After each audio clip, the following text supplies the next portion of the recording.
If erectile dysfunction were just about testosterone, fixing it would be easy, but medical research shows that's rarely the full story. Today we're breaking down what science actually says about why ED happens and how the root cause is often overlooked. Why most ED advice is incomplete. Most mainstream solutions focus on symptom control, primarily medications that temporarily improve blood flow. While these drugs can help, they don't explain why erectile dysfunction develops in the first place.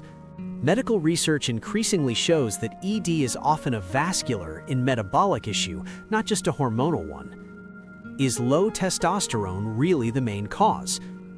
Testosterone does play a role in sexual function, but studies consistently show that many men with normal testosterone still experience ED. Some men with low testosterone do not. This tells us testosterone alone cannot explain erectile dysfunction. Clinicians now recognize that blood vessel health and endothelial function are often more important predictors. Nitric oxide, a critical molecule for erections. One of the most well-documented biological factors in erectile function is nitric oxide. Nitric oxide is a signaling molecule naturally produced by the body. It plays a central role in relaxing blood vessels, increasing blood flow, enabling penile smooth muscle relaxation. This mechanism is so important that common ED medications work by enhancing nitric oxide signaling, not replacing testosterone. Research also shows that nitric oxide production tends to decline with age, particularly due to reduced endothelial cell function. Why blood vessel health matters. Nitric oxide is produced by endothelial cells, which line the inside of blood vessels. When these cells are damaged by aging, high blood sugar, smoking, and chronic inflammation, nitric oxide production drops. Reduced nitric oxide means reduced blood flow, especially in smaller arteries like those supplying the penis. This is why erectile dysfunction is often considered an early warning sign of cardiovascular disease in medical practice. Stress. Cortisol in the nervous system. Erections are controlled by the parasympathetic nervous system, which dominates when the body is calm and relaxed. Chronic stress increases cortisol and activates the sympathetic fight-or-flight response, which suppresses erectile function.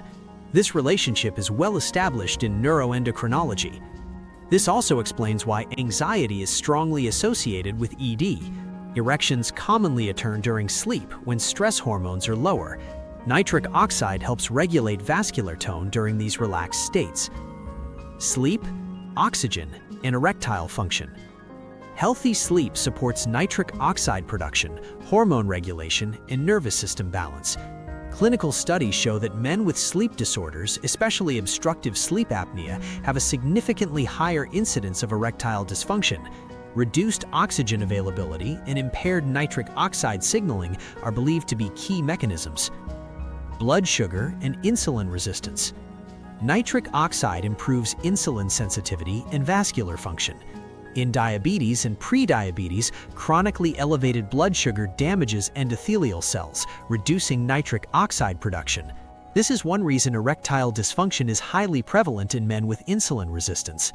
This connection is well documented in both endocrinology and cardiology literature. Evidence-based ways to support nitric oxide naturally. First, nasal breathing. Research shows that nasal breathing increases nitric oxide production in the airways compared to mouth breathing.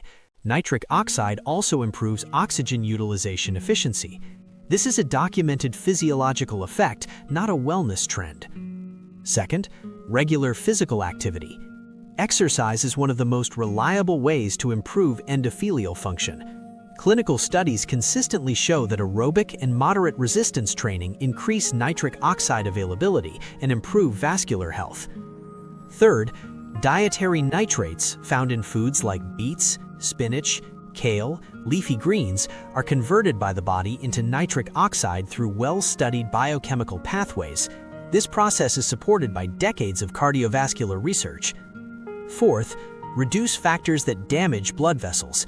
Excess sugar, heavy alcohol intake, smoking, and chronic stress are all associated with endothelial dysfunction and reduced nitric oxide availability. These effects are well established in vascular medicine. Fifth, improve sleep quality. Consistent restorative sleep supports nitric oxide signaling, hormone regulation, and nervous system balance. Poor sleep disrupts all three. Final takeaway: erectile dysfunction is rarely caused by a single factor. The strongest evidence points to vascular health, nitric oxide signaling, metabolic function, stress regulation, and sleep quality as core drivers. When you improve these systems, you're not just addressing erectile dysfunction, you're supporting long-term cardiovascular and metabolic health. If you found this breakdown helpful, like the video, subscribe for more evidence-based explanations, and share this with someone who wants real answers, not just quick fixes.